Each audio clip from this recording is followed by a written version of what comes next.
নমস্কার বন্ধুরা, মিষ্টি আর মধুমিতাস কিচেনের পক্ষ থেকে আমি মধুমিতা তোমাদের সবাইকে স্বাগত। আজ আমি নিয়ে এসেছি রান্না পুজো স্পেশাল। রান্না পুজো অনেক রকম স্পেশাল রান্না হয় আমাদের, কিন্তু তার মধ্যে কমন হচ্ছে এই সব রকম ভাজা, ডাল, আরও যা যা হবে আমি তোমাদের দেখাবো। কিন্তু ভিডিওটা বড় হওয়ার জন্য আমি এই দুটো নিয়ে এসেছি। তো কেমন করে করব এই ডালটা, এই যে ভীষণ সুন্দর চাপ ডাল, খুব স্পেশালভাবে করি এই ডালটা। আমার মা কিভাবে করতো আমি ঠিক সেভাবেই করি। তো চলো বন্ধুরা, এইরকম ডাল কিভাবে বানাচ্ছি আর সব ভাজার একটু একটু ভিডিও দিয়েছি। তোমরা প্লিজ আমার সাথে থেকো, ভিডিওটা স্কিপ না করে দেখো। আর আমার কিন্তু প্রতিটা ভিডিওই আসবে যা যা রান্না করব স্পেশাল।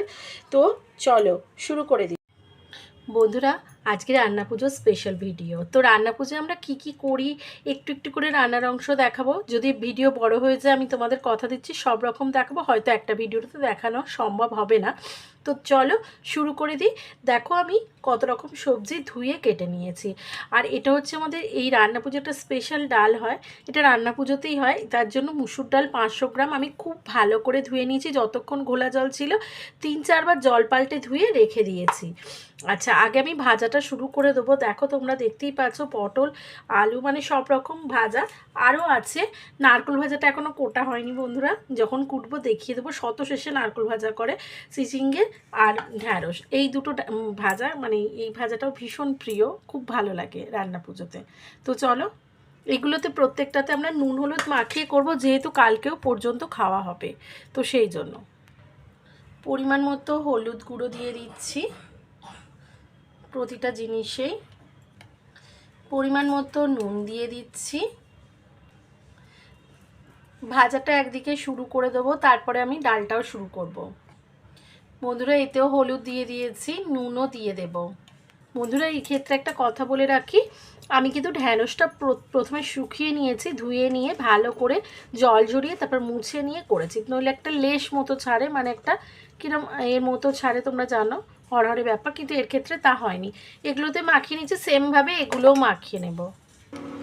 কড়াইতে তেল দিয়ে দিয়েছি বা প্যানে তেল দিয়ে দিয়েছি, তেল গরম হওয়া পর্যন্ত অপেক্ষা করব। বন্ধুরা এই সময় আমি একটা কথা তোমাদের সাথে শেয়ার করে দিচ্ছি, পরের দিন আমাদের অরন্ধন থাকে।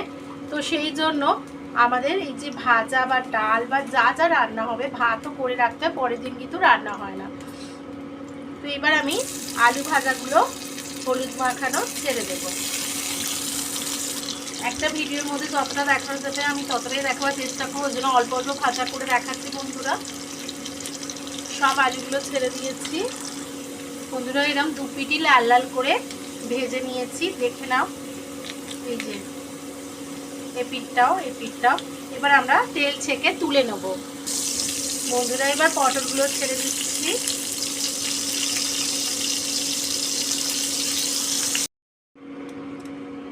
একটা পাত্র বসিয়ে দিয়েছি, দিয়ে দুটো শুকনো লঙ্কা, দুটো তেজপাতা দিয়ে দিলাম। আমি অলরেডি 500 ডাল খুব ভালো করে 3-4 বার ধুয়ে রেখে দিয়েছি, এটা আধা ঘন্টা আগে। 1 টেবিল স্পুন মতো জিরে দেব বন্ধুরা। আমি এটাতে মানে গোটা, মানে হামানদিস্তে দিয়ে আমি অনেকটা গোলমরিচ করে নিয়েছি, সেটা থেকে একটুখানি দেব। সেটা থেকে ফোড়নে একটু দিলাম। ফোড়নটা থেকে খুব ভালো গন্ধ এলে আমি ডালটা ছেড়ে দেব।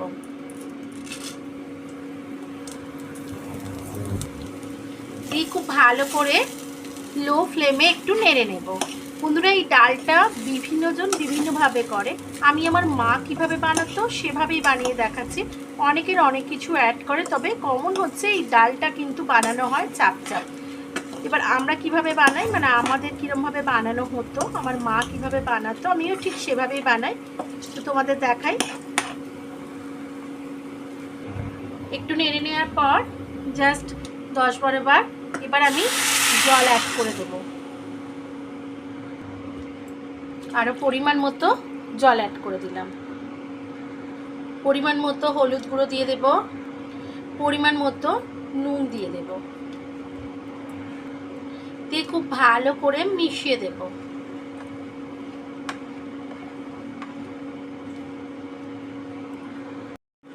বন্ধুরা আমি ফিরে এলাম মিনিট 12 পরে। এখন দেখো ডালটা কিন্তু একদম সেদ্ধ হয়ে গেছে, যেহেতু আমি ধুয়ে বেশ আধ ঘন্টা মতো জল ছেঁকেই রেখেছিলাম, কিন্তু তবুও তো জল ছিল, টেনে নিয়েছিল। তো বন্ধুরা দেখো, আমি কিন্তু মাঝখানে 1.5 গ্লাস মতো জল অ্যাড করেছি, ওটা আর দেখায়নি, জলটা টেনে যাচ্ছিল তাই দিয়েছি। এই সময় চিনি,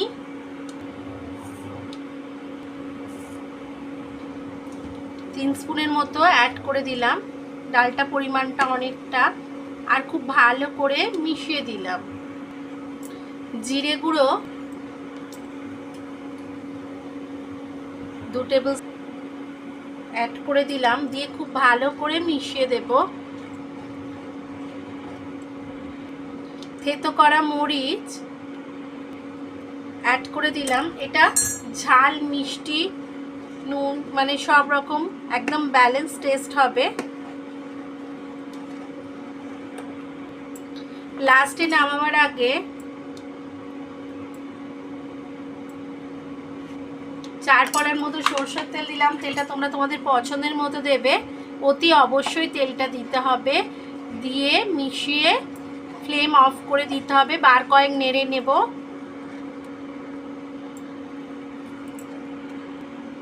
নেড়ে নিয়ে ফ্লেম অফ করে দেবো। এবার 5 মিনিট মতো রেস্টে রেখে সার্ভ করে দেখাচ্ছি। আমার পটল ভাজাগুলো লাল লাল করে হয়ে গেছে। এবার কুমড়ো ভাজাগুলো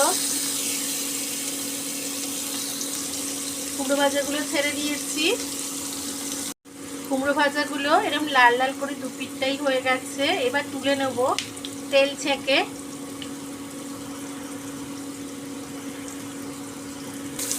এবার কুমড়োগুলো তুলে চিচিঙ্গিগুলো ছেড়ে দিয়েছি। চিচিঙ্গি ভাজাগুলো বন্ধুরা দেখো লাল লাল করে ভাজা হয়ে গেছে সব পিঠগুলো। এবার আমরা ছেঁকে তুলে নেব।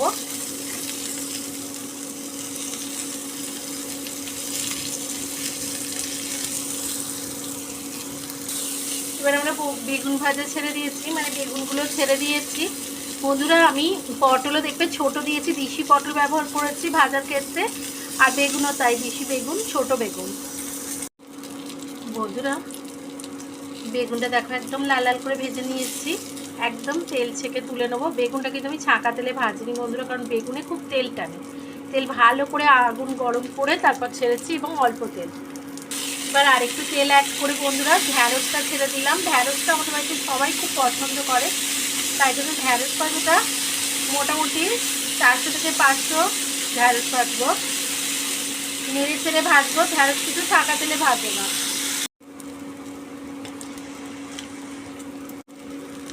বন্ধুরা দেখো ঢ্যাঁড়সটা এরকম লাল লাল করে ভেজে নিয়েছি। এবার তুলে নেব। তেঁতোটা লাস্টে করব, ওই জন্য করলাটা ছেড়ে দিলাম।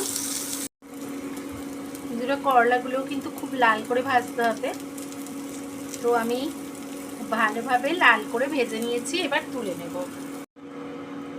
শেষে নারকেল দিয়ে দিয়েছি নুন হলুদ মাখিয়ে। বন্ধুরা নারকেল ভাজা কিন্তু অল্প তেলে ভাজে, একটু সময় নিয়ে ভাজতে হয়, ক্রাঞ্চি হয় এবং ভীষণ খেতে ভালো হয়। অল্প নুন হলুদ মাখিয়ে দিয়েছি, দেখতেই পাচ্ছ তোমরা। দেখো নারকেল ভাজা কিন্তু হয়ে গেছে, যেমন লাল করে ভাজা হয়েছে, খেতে ভীষণ ভালো লাগে। এটা কিন্তু একদম নষ্ট হয় না। এটা আমি এবার তুলে নেব আর একটু নেড়ে ছেড়ে। আর কত অল্প তেলে হয়ে যায় দেখো, যেহেতু নারকেল থেকেই তেল বের হয়, তাই খুব অল্প তেলে নারকেল ভাজাটা হয়ে যায়। তো চলো বন্ধুরা আমি সার্ভ করে দেখাচ্ছি। বন্ধুরা আমি সার্ভ করে দিয়েছি। নারকেল ভাজাটা একটা আলাদা জায়গায় রেখেছি। আর দেখো কুমড়ো ভাজা, চিচিঙ্গে ভাজা, করলা ভাজা, বেগুন ভাজা, ঢ্যাঁড়স ভাজা, পটল ভাজা, আলু ভাজা, সব রকম আছে, করলা ভাজাও আছে। আর এই নারকেল ভাজা, এই এত রকম ভাজা অল্প অল্প করে দেখিয়েছি, কারণ অনেক দেখালে আমি আনতে পারবো না। আর এই যে স্পেশাল ডালটা, এই স্পেশাল ডালটা কিন্তু এই রান্না পুজোর একদম একদম স্পেশাল হয়। কিভাবে করেছি তোমরা নিশ্চয়ই আমার সাথে থাকবে, স্কিপ না করে দেখবে, এবং কেমন লাগলো একবার বানিয়ে দেখার অনুরোধ রইল। একবার বানালে আমি হলফ করে বলতে পারি বারবার বানাবে, ঠিক এই পদ্ধতিতেই বানাবে। ভীষণ হেলদি টেস্টি একটা রেসিপি। আর রান্না পুজো আরও অনেক অনেক কিছু বানানো হয় বন্ধুরা, কিন্তু আমার ভিডিওটা অনেক বড় হয়ে যাবে বলে আপাতত এই দুটো দিলাম। যা যা বানানো হবে পরপর ভিডিওতে আসতে থাকবে, যা যা বানিয়েছি। তো চলো আবার হাজির হয়ে যাবো নতুন কোনো রেসিপি নিয়ে। ততক্ষণের জন্য ভীষণ ভালো থেকো, সুস্থ থেকো, আর হ্যাপি বিশ্বকর্মা পুজো বা শুভ বিশ্বকর্মা পুজো, শুভ অরন্ধন। তো চলো টাটা।